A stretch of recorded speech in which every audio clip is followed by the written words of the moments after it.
दोस्तों, सोडियम कम होना यानी हाइपोनाट्रीमिया होना अक्सर बहुत सारे इसके कारण होते हैं। बहुत सारी कॉमन बीमारियों में ये होता है। आज हम बात करेंगे इसके कारण क्या क्या होते हैं, इसके अलग अलग कैटेगरीज कौन कौन सी होती है और उसमें ओवरऑल आपको एक अंडरस्टैंडिंग देने का प्रयास करेंगे कि ये सोडियम कम होना या शरीर में एक तरह का नमक का कम हो जाना एक छोटी प्रॉब्लम नहीं है। बहुत सारी तरह की प्रॉब्लम इसके साथ एसोसिएटेड हो सकती है। तो आज का टॉपिक है क्या क्या तरह के हाइपोनाट्रीमिया होते हैं और क्या क्या इसके कारण होते हैं। टॉपिक पर जाने से पहले जो लोग हमारे चैनल पर नए हैं उन्हें रिक्वेस्ट करूँगा चैनल को सब्सक्राइब करें, वीडियोस को लाइक करें, शेयर करें, फॉलो करें, कमेंट करें, पूरा देखें। ये जानना और समझना जरूरी है कि हाइपोनाट्रीमिया यानी सोडियम का कम हो जाना सिर्फ एक नंबर नहीं है। बहुत सारे तरह के कारण हो सकते हैं और हर एक कारण का अलग तरह का ट्रीटमेंट होता है, जिसके बारे में एक प्रॉपर अंडरस्टैंडिंग होना आवश्यक है। एक्सक्लूसिव कंटेंट है, आपको किसी भी चैनल पर नहीं मिलेगा, इसलिए अंत तक देखिएगा। चलिए शुरू करते हैं इंपॉर्टेंट वीडियो।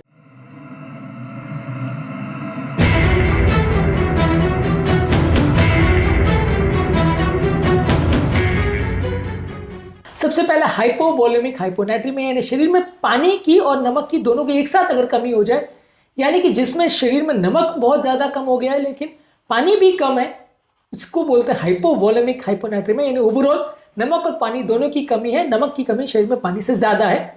ये अगर पेट में लूज मोशन, डायरिया, वॉमिटिंग हो रहा है या नेजोगैस्ट्रिक यानी पेट में ट्यूब डाल के आप सक्शन कर रहे हो, उसको नेजोगैस्ट्रिक सक्शन बोलते हैं। जीआई लॉसेस में हो सकता है। किडनी के संबंधित लॉसेस, खासकर अगर किसी व्यक्ति को एड्रिनल इंसफिशिएंसी है, एडिसन डिजीज है, सॉल्ट वेस्टिंग नेफ्रोपैथी जहाँ किडनी में बहुत ज्यादा पानी और नमक छन रहा है, वहां हो सकता है। इसके अलावा स्किन की कुछ बीमारियों में जहां बहुत ज्यादा स्वेटिंग या बर्न्स अगर हो जाए तो हो सकता है। इसके अलावा यूवोलेमिक हाइपोनाट्रीमिया जहां शरीर में पानी और नमक दोनों का कॉन्सेंट्रेशन थोड़ा बड़ा है, जहां पे दोनों ही चीज बढ़ने की वजह से प्रॉब्लम हुई है। हाइपोवोलेमिक में क्या था कि पानी और नमक दोनों का लॉस हुआ था, सोडियम की मात्रा ज्यादा लॉस हो गई थी, पानी की मात्रा भी लॉस हुई थी।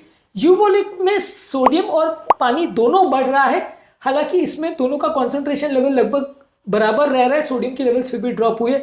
हाइपरवोलेमिक में क्या होता है कि पानी में जो सोडियम की कंटेंट है वो पानी बहुत ज्यादा बढ़ जाता है, सोडियम उतना नहीं बढ़ता है, इसकी वजह से डाइल्यूशन हो जाता है।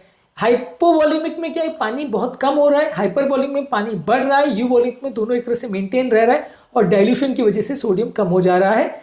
यहाँ पे जो यूवोलेमिक हाइपोनाट्रीमिया के उसके कॉजेज में आएगा syndrome of inappropriate anti diuretic syndrome यानी SIADH, जो कई तरह के कैंसर्स खासकर स्मॉल सेल लंग कैंसर में मिलता है। ब्रेन की कई बीमारियां जैसे अगर लकवा हो जाए, मेनिंजाइटिस हो जाए या ब्रेन में चोट लग जाए तो हो सकता है। कुछ दवाइयों के साइड इफेक्ट से जैसे कार्बामेज़ेपिन, साइक्लोफॉस्फामाइड और सिलेक्टिव सीरोटोनिन रीअपटेक इनहिबिटर्स यानी SSRI जो साइकेट्रिक बीमारियों में दिया जाता है, उससे भी हो सकता है। इसके अलावा एक होता है साइकोजेनिक पॉलीडिप्सिया जहां आदमी बहुत ज्यादा पानी पीता है जिससे ब्लड डाइल्यूट हो जाता है। एक होता है हाइपोथायरॉयडिज्म की बीमारी जहां थायराइड प्रॉब्लम से होता है, और एक एड्रिनल इंसफिशिएंसी में जहां बॉडी में एड्रिनल हार्मोन की कमी की वजह से हाइपोनाट्रीमिया होता है। यहाँ पे भी यूवोलेमिक हाइपोनाट्रीमिया होता है। अब बात करेंगे हाइपरवोलेमिक हाइपोनाट्रीमिया कहाँ है। यहाँ पे नमक नहीं बढ़ रहा है लेकिन पानी बहुत ज्यादा बढ़ जा रहा है, जिसकी वजह से ब्लड डाइल्यूट हो जा रहा है।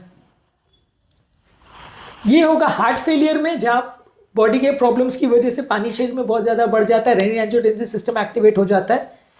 लिवर का फेलियर है, यानी कि अगर पोर्टल हाइपरटेंशन हो रहा है तो ऐसा हो सकता है।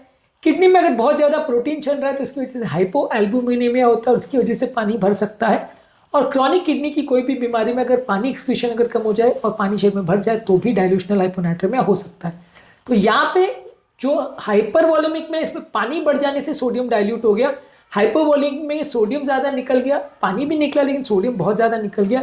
यूवोलेमिक में दोनों बढ़े लेकिन पानी ने एक्सीड कर लिया, सोडियम कम पड़ गया। तो यहाँ पे ये डिफरेंस को समझना जरूरी है, हर एक के अलग अलग तरह के कारण होते हैं। इसके अलावा कुछ पेशेंट्स को पोस्ट ऑपरेटिव हाइपोनाट्रीमिया हो सकता है, जहाँ पे post operative anti diuretic hormone body में ज्यादा बन जाए, जिसकी वजह से हो सकता है। किसी व्यक्ति को एक्सरसाइज इंड्यूस हाइपोनाट्रीमिया हो सकता है, जो बहुत ज्यादा एक्सरसाइज करते हैं और बहुत ज्यादा नमक नहीं लेते, उनको हो सकता है। इसके अलावा एक होता है बियर पोटोमेनिया, जहां बियर बहुत ज्यादा अगर व्यक्ति ले लेता है और नमक साथ में नहीं लेता है तो ऐसा हो सकता है। ये भी एक कॉमन बीमारी है जहां बियर की वजह से ब्लड डाइल्यूट हो जाता है और सोडियम लेवल्स कम हो जाते हैं। जब कभी इस तरह के पेशेंट को आप असेस करिए, उसकी हिस्ट्री देखिए प्रॉपर कि उसको क्या लक्षण है, हाइपोनाट्रीमिया के फीचर्स हैं कि नहीं। कई बार इस तरह के पेशेंट में बहुत ज्यादा कमजोरी, सुस्ती का एहसास, मिर्गी हो सकती है, मानसिक संतुलन बिगड़ सकता है। उसके बाद आप पेशेंट से पूछने का प्रयास करिए कि वो पानी कितना ले रहा है, नमक कितना ले रहा है, कौन सी मेडिसिन पे, कौन सी कोमॉर्बिड कंडीशंस है। बाद में आप पेशेंट का लैब इवैल्यूएशन करिए, जिसमें ब्लड का आप देखिए सोडियम कंटेंट कितना है, यूरिन का सोडियम कितना है, ब्लड का वॉल्यूम कितना है, यूरिन का वॉल्यूम कितना है, यूरिन का ऑस्मोलैरिटी कितना है, ये सारी चीज़ों को चेक करिए और फिर उसके बेसिस पे जो आपको कारण मिलता है उसमें आपको चेक करना है। यदि अगर हाइपर वॉल्यूमिक है तो उसमें आपको पेशाब बढ़ाने की ज़रूरत है, यदि अगर हाइपोवॉल्यूमिक है तो वहाँ पे आपको पानी ज़्यादा देने की ज़रूरत है, नमक भी देने की ज़रूरत है। यूवॉल्यूमिक में कारण को ठीक करने की ज़रूरत है जिसकी वजह से हो रहा है। हाइपोनैट्रीमिया का मैनेजमेंट कैसे करते हैं इसको ऑलरेडी हमने अलग अलग वीडियोस में डिस्कस किया, इसको भी जरूर चेकआउट करें, काफ़ी इंपॉर्टेंट है, काफ़ी कॉमन समस्या है, अलग अलग कारणों से होती है, इसलिए इसको जानना और समझना ज़रूरी है। हाइपोनैट्रीमिया पे हमारे बाकी वीडियोस भी चेकआउट करें, पोटाशियम और फॉस्फोरस पर भी हमने अलग अलग वीडियोस की, भी जरूर चेकआउट करें। टॉपिक एंड करने से पहले जो लोग हमारे चैनल पर नए हैं उन्हें रिक्वेस्ट करूँगा कि चैनल को सब्सक्राइब करें, वीडियोज़ को लाइक करें, शेयर करें, फॉलो करें, कमेंट करें, पूरा